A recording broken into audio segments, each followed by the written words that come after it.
Carly has a question. All right, so this is kind of a long one, so I'm just going to summarize it. Basically, Carly says, all right, I'm just going to read this paragraph out. I'm struggling with reason. If there is no bad or good posture or no particular right or wrong way to do things, then why teach any particular way to do a movement in Pilates? For example, when lying on your side and maintaining that slight gap underneath the waist while carrying out the rest of the side-lying movements, why is that the way to do it? And I don't want to just think that's because the way Joseph did it, or because a lot of what is taught is adapted from those moves anyway. Is there not a better way to do a movement, even when there's not particularly a wrong way? And why is that? Because you work harder and get more out of the movement? I listened to the Good and Bad Muscles podcast. That was one of our Pilates Elephants podcasts. And I understand that just working and moving all muscles is beneficial. All right. So what a great question, Carly. So essentially this is what you're describing is what I think of as a sense of movement nihilism. You know, it's like, well, if there are no rules, nothing matters. You know, what the hell are we doing? Why tell anyone to do anything any particular way if everything just works the same?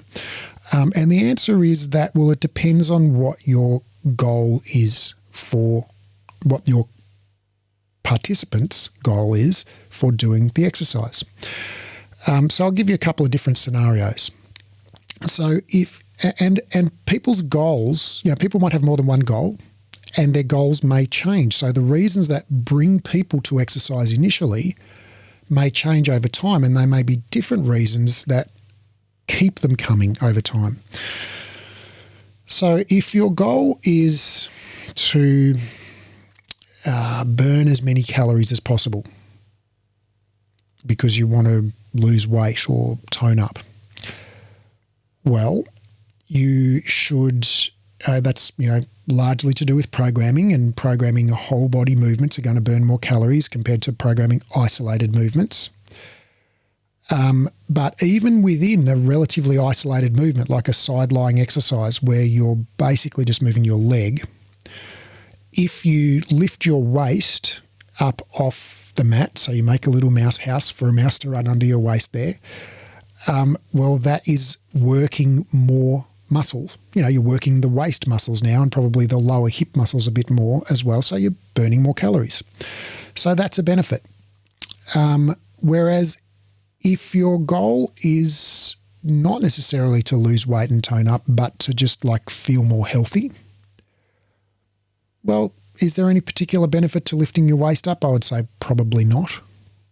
Doesn't really matter.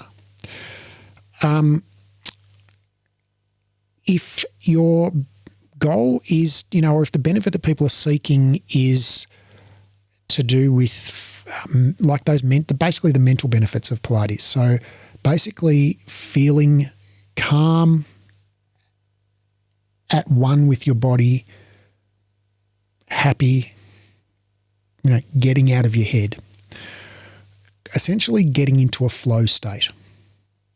Well, the way to achieve a flow state is to engage in an activity that is a high challenge, you know, has a high level of challenge, and at which you have a high level of skill. Right? So think about when you're completely absorbed in movement. It's when you're doing something that's relatively challenging and you're relatively good at it, like compared to how challenging it is, you know, you're just good enough, but it's not easy, and you're not so good that it's easy for you. So, you know, that can be, the level of challenge has to be obviously relative to the person's level of skill. So if you've got somebody for whom, you know, just lying on the side and moving the leg is a challenge, well, they probably don't need to think about lifting up their waist, because if you ask them to do that, it might bring the level of challenge beyond their level of skill, and they may actually come out of flow because they'll be trying to think about too many things all at the same time. So that might be a reason to not cue, you know, to lift up your waist in that side-lying movement. Or if you have a more skilled person, you know, somebody who's done it more and is more experienced, well, it might be, if you're just getting them to wave their leg around, it might be too easy for them, and they can do that whilst thinking about what they're going to cook for dinner tonight. So you might need to give them additional challenge, e.g.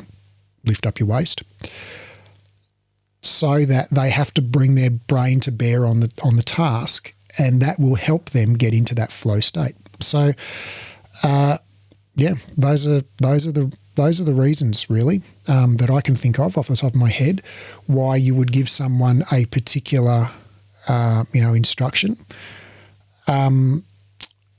Is there a better or worse way to do it? Nah, not really.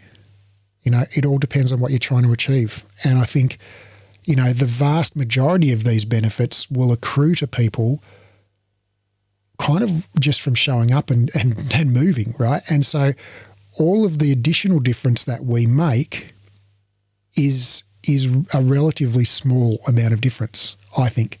I think the biggest difference that we make as exercise professionals is helping people get motivated and empowered to show up and do the work, right? And it's just by showing up and doing the work that you get the majority of the benefit. And I think that's the case in most areas when it comes to health and fitness, right? So just say with diet, right? You could think about,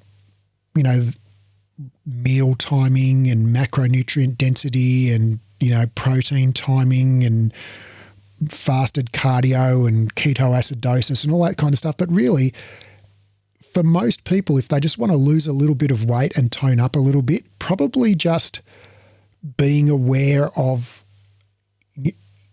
eating a balanced diet and not eating to being over full is going to give them 80% of their benefit, right? And then it's only people who are, working towards a figure athlete show or a bodybuilding show or a weight class athlete or somebody who wants to be 5% body fat, well, that's when you have to get up at midnight and eat your 30 grams of protein and, have steamed chicken and broccoli for dinner 7 nights a week and all of that kind of stuff. So I think, same in movement, that, the vast majority of the benefit for most people, they just want to feel better, look better, be stronger, be happier, more calm, more centered. Like the vast majority of that benefit accrues from just showing up and moving, right, and having fun. So your job, I think the biggest difference you can make as a movement teacher is to make it fun, is to empower your clients, to build their confidence. And the way you build confidence is you set the bar low at the start, give them early wins. Set the bar low for success. So don't tell them to lift up their waist. Just say, hey, lift up your leg, swing it around. You're doing awesome. Look at the way you're swinging your leg around. That's exactly what I wanted you to do. High five. You're awesome. And that way they enjoy themselves and they feel they're doing a good job, and they feel more motivated probably to come back next time. And then next time you say, hey, look, you know what? You're doing so good. I rarely see people pick this up as quickly as you. Are you sure this is your second time only?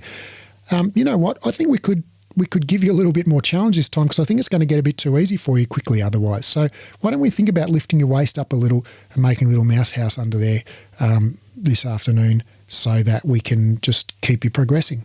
So that's the way I would approach it. Hope that helps. And don't worry. You don't have to become a movement nihilist. There is a reason for our existence.